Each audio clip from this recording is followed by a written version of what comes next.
The X-Men Tornado series just got even better, but is it the best cube on the market? Let's talk about it. It might very well be for many of you, but perhaps not for everyone. The Tornado V4 is an improved Tornado V3, both in the fact that the flagship version is much more durable. It has the same specs as everyone likes from the Tornado V3, but this one at least hopefully won't break on you, which is a big plus. But it also released the Pioneer version, where they put magnets in new places, actually repelling magnets in part of the edge pieces. That creates quite a strong click, which many of you may like, but it might not be for everyone. The magnets are very interesting. They have two repelling magnets on each side of the attracting magnets. And this actually kind of stops auto alignment because it's harder to even start and finish a move. But then when it finishes, it attaches really hard, which gives it a unique feel. Today it's actually very unique that a top flagship cube doesn't have any auto alignment. You know, it's a bit hard to get used to. When you get used to it, we both got better times as we got used to it. But at least in the beginning you'll feel it quite weird, but pleasant after you get used to it. One gripe I have with this cube is that this cool new feature, the new magnet feature, is only available on the Pioneer version. In general, I'm quite annoyed that the companies feel that the maglev version is the best version and therefore it gets all the new cool features. And then you have the spring version, which they feel is like the budget version, even though I feel like springs is better in most cases.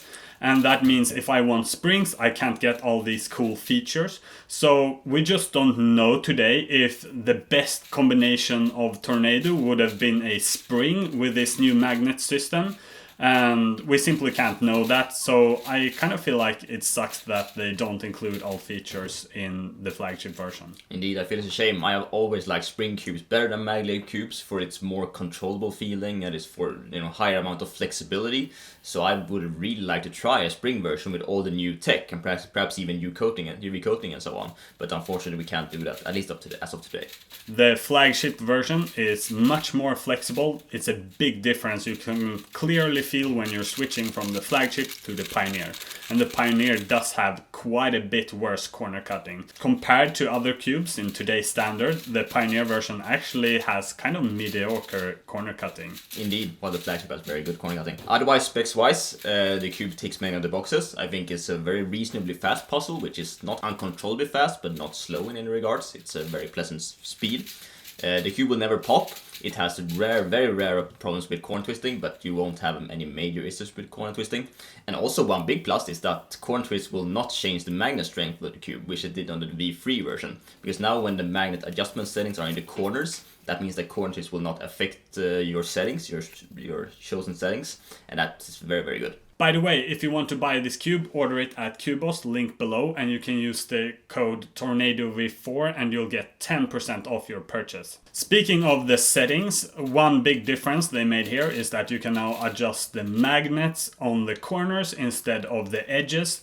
This has the exact same effect, but it's much faster since there's only 8 corners and 12 edges. While we're on the topic of magnets, unfortunately, both me and Daniel likes the magnet on the stronger side, which means both of us likes the cube on the maximum setting, and that is a negative for me because I feel like they should have a better range where the strongest setting is really strong. Today we feel like the strongest setting is a good setting, and then you have a bunch of weaker settings which I think most people won't use. So it doesn't matter if they have 10,000 settings if the strongest one isn't very strong. Indeed, and I think that this could have been solved by having a stronger ball core magnetic feeling, because I don't feel that a lot of the magnetic strength is coming from inside, from the ball core. Comparing it to, for example, any GAN, possibly with a magnetic core, or the Moy Waylon V10, those have stronger magnetic cores, which in form both make it auto-align but also gives it a stronger magnetic feeling. If they did this on the flagship and also kept the adjustable magnet system, I think it would have been perfect. But also for me now, I think that I lack some of the stability which a strong magnetic field creates, and that unfortunately makes me a bit less comfortable with using it, especially in competition. One thing that is interesting with this cube compared to the last version is that it is actually louder. Both out of the box and after lubrication, it is still louder than the V3. It is still on the quieter side, but not as close to the Tornado V3 was maybe the quietest cube on the market. And that was a plus for many people. This is still a relatively quiet cube, but not in the same way as the Tornado V3. Very true. It is quiet, but I wouldn't say it's the most quiet cube. When it comes to the accessories, it is just like the V3, you get a bunch of cool stuff, and I do really like this bag, and I know a lot of people do. I also really like that the screwdriver now is much longer. I actually hate these really short screwdrivers, they are really hard to use. This one is very satisfying to use. One underestimated addition to the box is actually the blank center cap of the Tornado V4.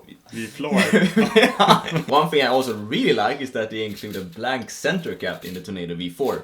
That means that you can either use it for blind solving in competition, which is otherwise a hassle with most of the printed logos of today. You can also just put on your own logo or just have it without a logo if that is what you prefer. One small note is that the Tornado V4 is even smaller than the V3, but only with a tiny margin, less than 0.5 millimeter. You have 5 settings to adjust the axis distance, and you have 5 settings to adjust the tension, which is the spring strength of the cube. And it's a very easy to use and very well liked adjustment system, which they kept in the Tornado V4. Yes, one big feature here is of course that you don't need any tools, so you can do it on the train or on the competition anytime you want. Also compared to the magnet adjustment, where we complained that we use the strongest setting, here the loosest setting is very loose and the tightest is too tight in our opinion, which means everyone can find something in between, which is great. So is this the best cube on the market? I would say so. For the average person, this might be your best shot, especially if you're new to speedcubing and just want a good speedcube. This one has a very wide range of settings and a nice, quiet, smooth feeling with a speed that isn't too fast or too slow. So it's a very adjustable cube that can fit almost anyone. If you're wondering which version to get, I would simply say if you like a flexible cube, get the Flagship, and if you like a more stable blocky feeling with harder magnets, then it's the Pioneer. For me personally, the V4 doesn't really fit my boxes. I have perhaps a special turning style or whatever, but I really like the V10. I will not be switching to this from the V10. With that said, if you like the Tornado V3 Flagship, I'm sure you will love the V4 Flagship as well. It is, as Victor said, a similar feeling cube, which improves a bit on the robustness and also feel of the puzzles. I think you will like it. The Tornado V4, the Pioneer, is actually where they tried something new. If you think that you will like the stronger magnetic feel which the repelling edge magnet creates, then by all means give it a shot. You might have to get used to it, but when you get used to it, I think it's a very pleasant speedcube.